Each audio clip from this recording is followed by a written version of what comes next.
Good evening students. Today we are here with another topic of SST class 10th. Chapter number 3 Nationalism in India. Chapter number 3 का lecture 4 है. ये lecture 4 है.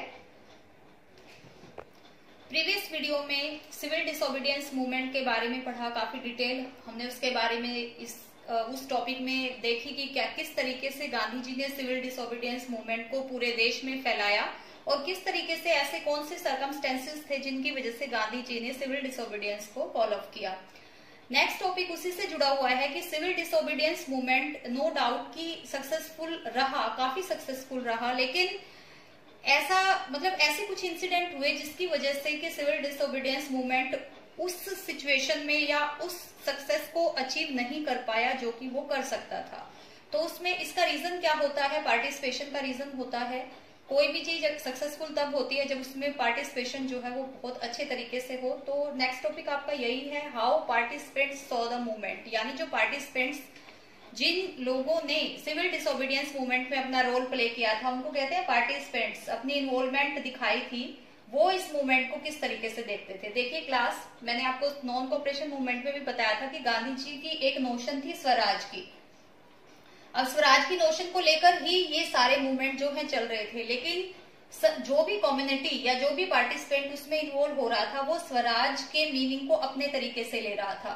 तो वो उन्हीं participants को हम पढ़ रहे हैं कि स्वराज की नोशन को सब किस किस तरीके से ले रहे थे और किस तरीके से उनकी इन्वॉल्वमेंट थी इस मूवमेंट में. तो सबसे पहले जो कम्युनिटी थी उसमें थी द रिच पीजेंट्स कम्युनिटीज, यानी जो अमीर किसान थे उनका इन्वॉल्वमेंट, उनकी जो एक तरह से उनका पार्टिसिपेशन है वो किस तरीके से था. देखिए जो रिच पीजेंट्स थे उनको पाटीदार कहा जाता था, जो गुजरात और उत्तर प्रदेश में ज्यादा उस टाइम थे. तो उनकी इन्वॉल्वमेंट अपने स्वराज की नोशन को वो अपने तरीके से लेते थे. देखिए वर्ल्ड में उस टाइम आपको पता है वैसे भी एक इकोनॉमिक डिप्रेशन था, तो उस पे इफेक्ट हो रहा था. जो ट्रेड था वो उससे इफेक्ट हो रहा था. उसकी वजह से क्या हो रहा था कि जो प्राइसेस थे वो गिर चुके थे काफी, यानी उनकी जो फसलें थी वो इतने अच्छे प्राइसेस में नहीं सेल हो पा रही थी. लेकिन उनको ब्रिटिशर को टैक्स तो हाई पे करना ही पड़ता था, ये तो हम सबको पता है. तो उनकी जो डिमांड थी एक तरह से उनके लिए इस मूवमेंट में इन्वॉल्व होने का मतलब ये था कि या तो वो रेवेन्यू में थोड़ा रिलैक्सेशन चाहते थे या जो ट्रेड से रिलेटेड जो पॉलिसीज होती हैं उनमें वो थोड़ी रिलैक्सेशन चाहते थे. तो जो अमीर किसान थे उनकी इन्वॉल्वमेंट अपने पर्पज से थी.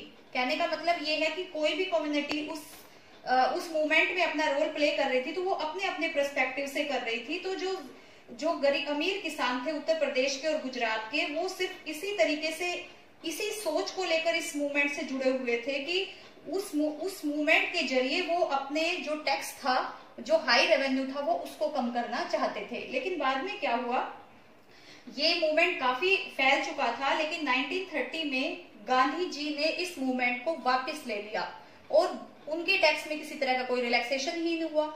तो वो डिसअपॉइंटेड हो गए इस चीज से और उन्होंने अपना पार्टिसिपेशन, जब ये दोबारा से रीस्टार्ट हुआ 1934 में, मैंने आपको बताया था कि सिविल डिसोबीडियंस मूवमेंट दोबारा से शुरू भी किया था गांधी जी ने, तो इन्होंने अपनी कोई ज्यादा खास इन्वॉल्वमेंट इस मूवमेंट में नहीं दिखाई. नेक्स्ट पॉइंट इसमें आता है द पुअर पीजेंट्स कम्युनिटी, यानी जो गरीब किसान थे. देखिए मैंने आपको स्टार्टिंग में ही बता दिया है, आपने देखिए स्टूडेंट्स, मैंने आपको पहले ही बता दिया था कि आपने हर टॉपिक को एक दूसरे से कनेक्ट करके देखना है. अब जो पुअर पीजेंट्स थे, अब पुअर पीजेंट्स किसके अंडर काम करते थे? जो रिच पीजेंट्स थे. अब कांग्रेस में तो जो कांग्रेस पार्टी की इन्वॉल्वमेंट थी, लेकिन ये दोनों ही तो उससे जुड़े हुए थे एक तरह से. सिविल डिसोबीडियंस मूवमेंट में कांग्रेस पार्टी की इन्वॉल्वमेंट थी. अब जो अमीर किसान थे या गरीब किसान थे, सब अपनी अपनी पॉलिसीज को लेकर जाते थे कि हमारे लिए ये हो जाए. अब जैसे अगर ये क्या चाहते थे, अब जो गरीब किसान थे उनमें से काफी ऐसे किसान थे जिनके पास थोड़ी बहुत जमीनें थी या जो रेंट पे जमीन लेते थे, रेंटेड लैंड लेते थे. कहाँ से लेते थे? वो ये जो लैंड ओनर थे इन्हीं से लेते थे. तो स्मॉल टेनेंट्स, छोटे किसानों को ही कहा जाता है. तो इनका क्या पर्पज था? आप सब जब एक ट्रेड डिप्रेशन को वो फेस कर रहे थे तो उसी डिप्रेशन को ये भी फेस कर रहे थे उस टाइम. तो इनकी सिचुएशन उनसे भी ज्यादा क्रिटिकल थी. ये उस रेंट को भी उनको नहीं पे कर पा रहे थे. जो छोटे किसान थे वो ज्यादा परेशान थे इस चीज से. तो उनकी डिमांड क्या थी? सिविल डिसोबीडियंस मूवमेंट उन्होंने क्यों ज्वाइन किया? क्योंकि वो चाहते थे कि जो रेंट है जो वो बड़े किसानों को पे करते हैं उसमें उनको रिलैक्सेशन मिले या उसको खत्म कर दिया जाए. तो इस तरह की डिमांड उन्होंने जब जो लीडर्स थे उस टाइम, जो सिविल डिसोबीडियंस के मूवमेंट के लीडर्स थे, उनके सामने रखी। इससे क्या हुआ, बहुत सारे लीडर्स कांग्रेस के ही थे उनमें से। तो कांग्रेस पार्टी ने क्या किया कि ज्यादा इंटरेस्ट नहीं लिया इस चीज में। इनका देखो, इनकी एक डिमांड थी, इनकी डिमांड थी नो रेंट के। इन्होंने कैंपेन लगाए थे उस टाइम, एक नो रेंट के एक तरह से स्लोगन दिए थे, कैंपेनिंग की थी कि भाई रेंट ना लें हमसे, जो स्मॉल टेनेंट्स यानी जो छोटे किसान थे। लेकिन कांग्रेस ने क्या किया, उनकी इन कैंपेनिंग में किसी तरह का कोई इंटरेस्ट नहीं दिखाया। तो इससे क्या हुआ, जो गरीब किसान थे, जो गरीब किसान कम्युनिटीज थी, वो इस मूवमेंट से काफी हद तक दूर हो चुकी थी। तो इस तरीके से इन दोनों की इन्वॉल्वमेंट थी। ये जो दोनों इन्वॉल्वमेंट है, ये कंट्री साइड यानी गाँव का जो एरिया होता है वहां की इन्वॉल्वमेंट है। अब देखिए थर्ड, अब हम टाउन्स में आ जाते हैं। अब टाउन्स के जो पार्टिसिपेंट्स थे उनका किस तरीके से था। टाउन्स में कौन थे, उनमें बिग बिजनेसमैन थे या इंडस्ट्रियलिस्ट थे। अब आपको पता है 1914 में मैंने आपको बताया था फर्स्ट वर्ल्ड वॉर हुआ था। तो इंडिया में वैसे तो इकोनॉमिक कंडीशन काफी डाउन हुई थी, लेकिन जो इंडिया की इंडस्ट्री थी उस टाइम, उसमें से काफी इंडस्ट्रियलिस्ट जो थे उन्होंने काफी प्रॉफिट कमाया था, क्योंकि काफी इंडस्ट्री जो इंडिया की वो उस टाइम डेवलप हुई थी। अब क्योंकि इंडस्ट्री अच्छी डेवलप हो गई थी, तो इनके लिए जो प्रॉब्लम क्या थी, इनके लिए जो कॉलोनियल रिस्ट्रिक्शन होती थी। देखिए बिजनेस रिस्ट्रिक्शन होती है, यानी जो गवर्नमेंट होती है वो काफी रिस्ट्रिक्शन लगा देती है बिजनेस पे। अगर उन रिस्ट्रिक्शन कम होती है, यानी कि रिलैक्सेशन होता है बिजनेस में, तो बिजनेसमैन के लिए फायदा होता है। लेकिन अगर ये रिस्ट्रिक्शन ज्यादा होती है तो बिजनेसमैन के लिए बिजनेस करना काफी टफ हो जाता है। अब जो ये इंडस्ट्रियलिस्ट थे, जो बड़े बिजनेसमैन थे, वो क्या चाहते थे कि ये रिस्ट्रिक्शन जो है कम हो। इसके लिए इन्होंने क्या किया कि कुछ अपनी दो ऑर्गेनाइजेशंस भी बना ली, जैसे Indian industrial and commercial Congress, ये एक ऑर्गेनाइजेशन इन्होंने सेटअप की ताकि इनको भी काफी रिलैक्सेशन मिले। इन ऑर्गेनाइजेशन को बनाने का इनका पर्पज यही था। एक जैसे FICCI इन्होंने ऑर्गेनाइजेशन बनाई। ये क्या थी, federation of the Indian chamber of commerce and industries. ये क्या थी, फेडरेशन, आपकी बुक में लिखा हुआ है ये federation of the Indian chamber of commerce and industries. ये 1927 में बनाई थी इन्होंने, और ये 1920 में बनाई थी। तो इनका क्या पर्पज था, ये ऑर्गेनाइजेशन बनाने के पीछे इनका क्या पर्पज था कि ये बिजनेस में रिस्ट्रिक्शन कम चाहते थे। तो सिविल डिसोबीडियंस मूवमेंट जब स्टार्ट हुआ तो इनको लगा कि इस मूवमेंट के थ्रू ये अपनी इस डिमांड को जो कॉलोनियल यानी जो ब्रिटिशर्स थे उन तक पहुंचा सकते हैं, और यदि ब्रिटिशर्स उनकी इन डिमांड को फुलफिल कर देता है इस मूवमेंट के थ्रू, मैंने आपको स्टार्टिंग में ही बताया कि सबका अपना अपना पर्सपेक्टिव था, तो इनका पर्सपेक्टिव यही था कि बिजनेस रिस्ट्रिक्शन जो है वो कम हो जाए। लेकिन देखिए आप सबको पता है जो कांग्रेस थी वो इन सब चीजों में इन्वॉल्वमेंट थी। एक टाइम इन बिजनेसमैन को यही लगा कि जो कांग्रेस है वो इन जो रिस्ट्रिक्शन है इनको कम करवाने में मतलब उनकी कोई हेल्प नहीं कर पा रही है। एक तो वो इस चीज को लेकर काफी नाराज हो गए।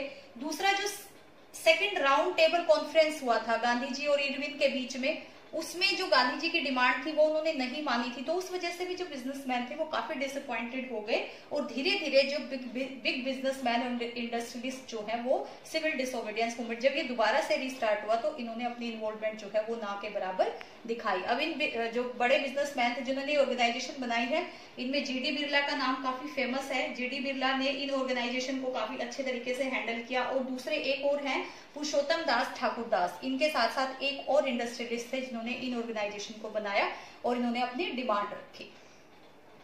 नेक्स्ट देखिए, नेक्स्ट है इसमें द वर्कर्स। वर्कर्स कौन थे, जो इंडस्ट्री से जुड़े हुए थे यानी जो लेबर थी। जो वर्कर्स की इन्वॉल्वमेंट थी वो स्टार्टिंग से सिविल डिसोबीडियंस मूवमेंट में इतनी ज्यादा नहीं थी, केवल नागपुर को छोड़कर। नागपुर में गांधी जी का काफी असर था इसमें, वहां पर जो वर्कर्स थी इवन उन्होंने खादी को बियर करके काफी बड़े बड़े प्रोटेस्ट किए थे। लेकिन इसके अलावा पूरे देश में वर्कर्स कम्युनिटी यानी कि जो लेबर थी, जो इंडस्ट्रियलिस्ट के अंडर काम करती थी, उनकी ज्यादा इन्वॉल्व। एक तो उनकी इन्वॉल्वमेंट इस रीजन से नहीं थी क्योंकि जो कांग्रेस थी, अब कांग्रेस इस मूवमेंट को लेड कर रही थी एक तरह से, और उससे जुड़े हुए थे काफी बड़े बड़े इंडस्ट्रियलिस्ट, और ये वर्कर्स इन्हीं के अंडर काम करते थे। तो कांग्रेस जो है वो इंडस्ट्रियलिस्ट को भी डिसअपॉइंट नहीं कर सकती थी, तो इस वजह से वर्कर्स को इस चीज का आभास था, और एक तरह से उनकी इन्वॉल्वमेंट जो थी इसमें ना के बराबर थी। अब सिविल डिसोबीडियंस मूवमेंट में जो सबसे बड़ी इन्वॉल्वमेंट और जो काफी इंपॉर्टेंट मानी जाती है और आपके एग्जाम के पर्पज से भी काफी इंपॉर्टेंट है, ये है participation of women. Civil disobedience movement के बाद वुमेन का पार्टिसिपेशन जो है वो हर आगे जो आने वाले और भी मूवमेंट्स है उनमें काफी बढ़ गया था। देखिए वुमेन हर तरह का जो प्रोटेस्ट मार्च होता था, जैसे कि साल्ट मैन्युफैक्चरिंग में भी प्रोटेस्ट करते थे वो, हर जो भी प्रोटेस्ट मार्च होता था उसमें उनकी काफी इन्वॉल्वमेंट थी। इसके अलावा जो साल्ट मैन्युफैक्चरिंग में जो नमक बनाया था गांधी जी ने उसमें भी काफी इन्वॉल्वमेंट थी। और उसके बाद जो लिक्विड शॉप की पिकेटिंग का काम था या और किसी चीज की जो घेराबंदी करनी होती थी तो वुमेन का पार्टिसिपेशन उसमें बहुत ज्यादा होता था। और इस मूवमेंट के बाद ये रियलाइज हो गया कि अब जो सोसाइटी में जो वुमेन है वो भी देश को एक तरह से आजाद कराना चाहती हैं और स्वराज के लिए उनके मीनिंग भी अलग हो चुके थे। वो भी अपना एक घर की चार, कहने का मतलब ये था कि वुमेन भी उस टाइम, औरतों ने भी घर की चारदीवारी से निकलकर अपना रोल प्ले किया था और गांधी जी के साथ होने वाले इस मूवमेंट में अपने पार्टिसिपेशन को अच्छे तरीके से अंजाम दिया। नेक्स्ट हमारा टॉपिक है आपकी बुक में सिविल डिसोबीडियंस का ही टॉपिक है।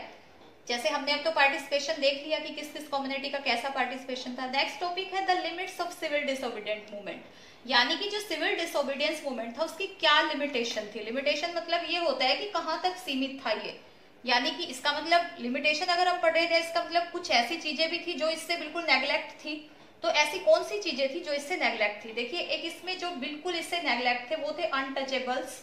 अनटचेबल्स होते हैं मतलब जैसे आज के जो हम SC ST ग्रुप माना जाता है वो अनटचेबल्स होते थे। उस टाइम समाज में उनकी जो सिचुएशन थी वो अच्छी नहीं थी, उनको एक तरह से बहुत ही हीन भावना की दृष्टि से देखा जाता था, काफी उनके साथ डिस्क्रिमिनेशन होता था, उनके जो काम थे, उनका जो वर्किंग एरिया था वो भी काफी एक तरह से डाउन समझा जाता था। आप इसके बारे में आप काफी कुछ पढ़ चुके हो। अनटचेबिलिटी की एक बहुत बड़ी प्रॉब्लम थी हमारी सोसाइटी में।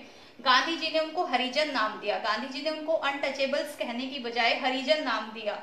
और इससे जुड़ा हुआ है एक बहुत बड़ा पैक्ट, पूना पैक्ट। ये मैं आपको बताऊंगी ये क्यों हुआ, कैसे हुआ। देखिए class, BR Ambedkar, doctor BR Ambedkar जो है वो जो हमारे यहाँ पे दलित समुदाय था, अनटचेबल्स, अनटचेबल को हिंदी में कहते हैं दलित, यानी जो आज हम SC ST जिनको पढ़ते हैं, उस सबसे बड़ा मतलब उनका एक तरह से जो रोल प्ले किया उनको ऊपर उठाने में वो किया BR अम्बेडकर ने, क्योंकि वो खुद इस कम्युनिटी से जुड़े हुए थे और इस कम्युनिटी की प्रॉब्लम्स को अच्छे तरीके से समझते थे। इसके लिए उन्होंने एक डिप्रेस क्लास एसोसिएशन नाम का एक संस्था बनाई थी अपनी, ध्यान से सुनना इसको, डिप्रेस्ड क्लास एसोसिएशन। इसको बहिष्कृत हिताकर्णी सभा भी कहते हैं, यानी जो बहिष्कृत मतलब होते हैं जो डिप्रेस्ड व्यक्ति हैं उनको ऊपर उठाने के लिए एक एसोसिएशन इन्होंने 1930 में बनाई। गांधी जी और BR अम्बेडकर में एक क्लैश की सिचुएशन शुरू से ही बनी हुई थी, क्योंकि गांधी जी क्या चाहते थे, गांधी जी चाहते थे सोसाइटी में इक्वालिटी को लाना, लेकिन BR अम्बेडकर इक्वालिटी को लाना चाहते थे, लेकिन वो इक्वालिटी को इस तरीके से लाना नहीं चाहते थे कि लोगों को समझाया जाए, बल्कि वो जो अनटचेबल्स थे उनको पॉलिटिकली स्ट्रॉन्ग बनाना चाहते थे, यानी कि पॉलिटिक्स के थ्रू, यानी पॉलिटिक्स में जो पॉलिसीज बनाई जाती है वो ऐसी स्ट्रॉन्ग पॉलिसीज बनाना चाहते थे जिनसे कि उनकी सिचुएशन को ऊपर उठाया जा सके।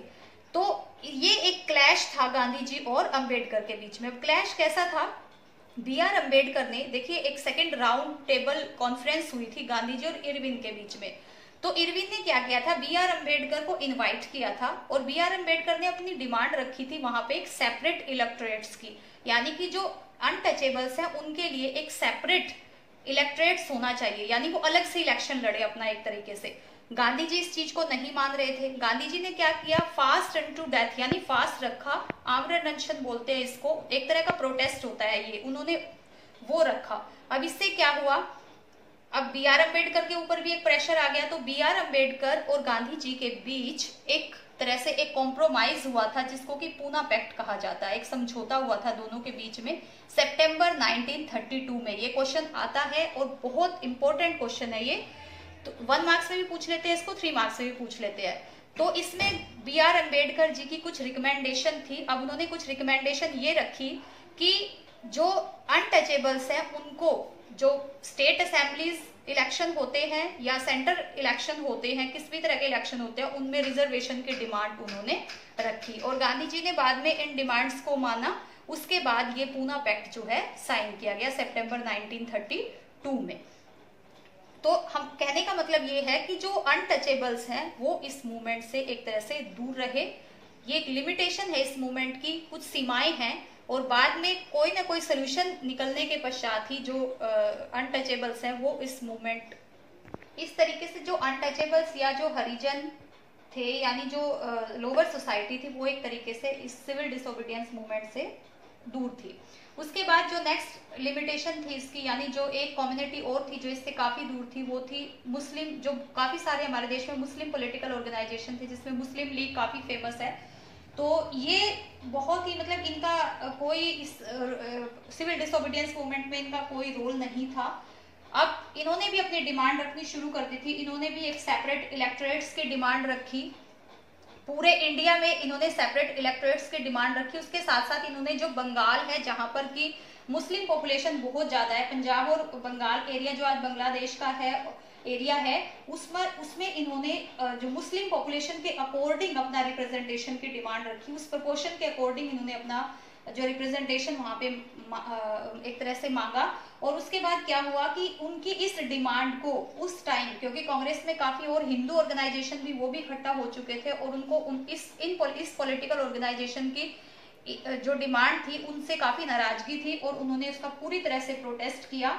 कॉन्फ्रेंस हुई थी 1928 में इन पार्टीज के बीच में। तो क्या हुआ था, जो एम आर जायकर थे, एक हिंदू महासभा के काफी स्ट्रॉन्ग कैंडिडेट थे, वो उन्होंने इनकी डिमांड को प्रोटेस्ट किया एक तरह से, मतलब इनका विरोध किया कि ये जो डिमांड है मुस्लिम्स की ये नहीं मानी जाएगी। तो इस तरीके से हम कह सकते हैं कि जो अनटचेबल्स हैं और जो मुस्लिम्स हैं वो इस मूवमेंट से काफी हद तक दूर रहे। उनका रोल जो था इस मूवमेंट में वो काफी ना के बराबर था।